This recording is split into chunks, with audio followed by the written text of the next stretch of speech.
Hi everyone, here's what's bothering me today.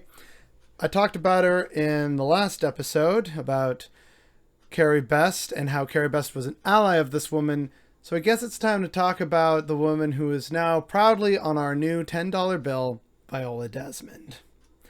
Now, Viola Desmond was actually born to a decently well off middle class black family in Halifax, Nova Scotia. From an early age, she actually wanted to be a very successful businesswoman, but as a black woman in Nova Scotia, her options were fairly limited. Viola Desmond briefly taught in two different schools before then studying to be a beautician in Montreal. After studying this in Montreal, she opened Vi's Studio of Beauty Culture, and she did this in her hometown of Halifax.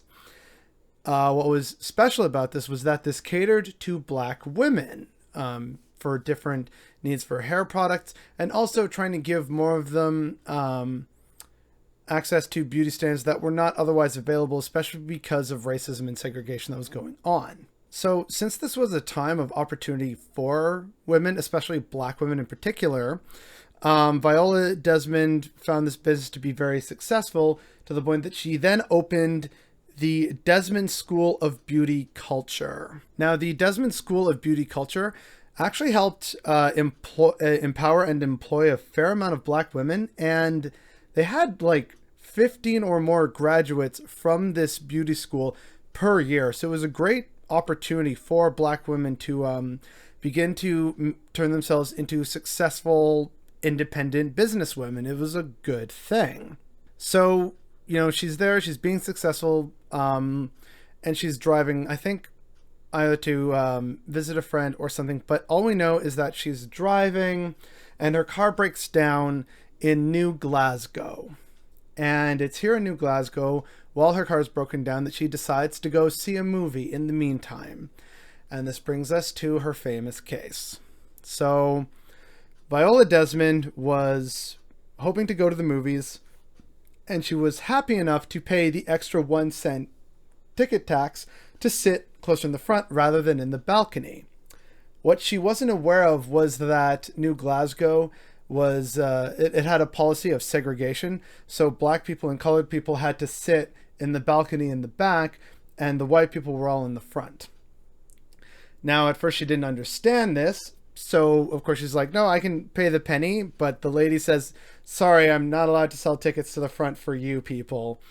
And Viola Desmond suddenly realizes, oh, it's a race thing. Well,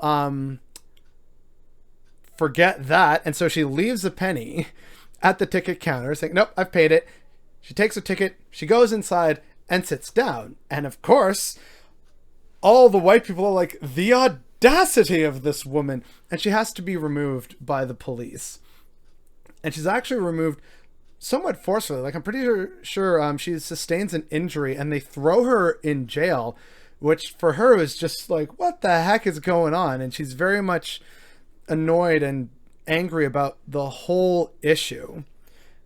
Now, this then brings us to the involvement of Carrie Best and her newspaper, The Clarion, which puts a spotlight again on not just the race problem in Nova Scotia, but also on this theater, the Roseland Theater, because that was where Carrie Best had her own racist experience and also covered the experience of 4 teenage black girls at that theater as well. See the previous video for that story. So this is where Viola's story begins to get traction, not just in Nova Scotia, but then spreads to the rest of Canada as a whole.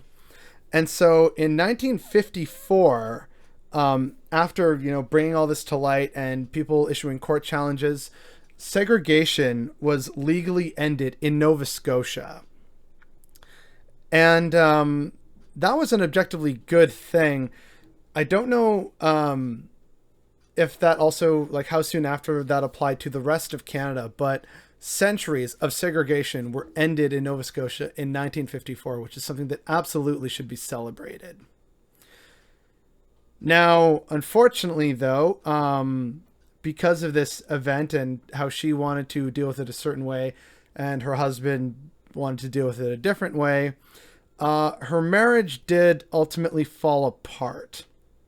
And people aren't quite sure why, but perhaps because of her treatment and how it was received in media, both in Nova Scotia and in the rest of Canada, she ended up moving. In fact, Viola Desmond didn't just move, she abandoned her business. She moved to Montreal, and then after that, she moved to New York City, which is where she died in 1965. And unfortunately, this is just par for the course, where a lot of people who we now know about and celebrate were not celebrated in their time and died either unknown or in poverty or somewhere that wasn't home. I think it's very telling that a good chunk of the stories that I've been trying to tell about Black history also involve the unfortunate reality that these people were pushed from their communities, and they're only being celebrated now after decades or centuries, if they're even lucky to be celebrated at all. Viola Desmond now graces our $10 bill, and her story is absolutely a story of the civil rights struggle for Black people, not just in Nova Scotia, but in Canada. And we do know and appreciate her story now, but that we don't know the full story and context of the story within her time and what happened to her afterwards is what's bothering me today.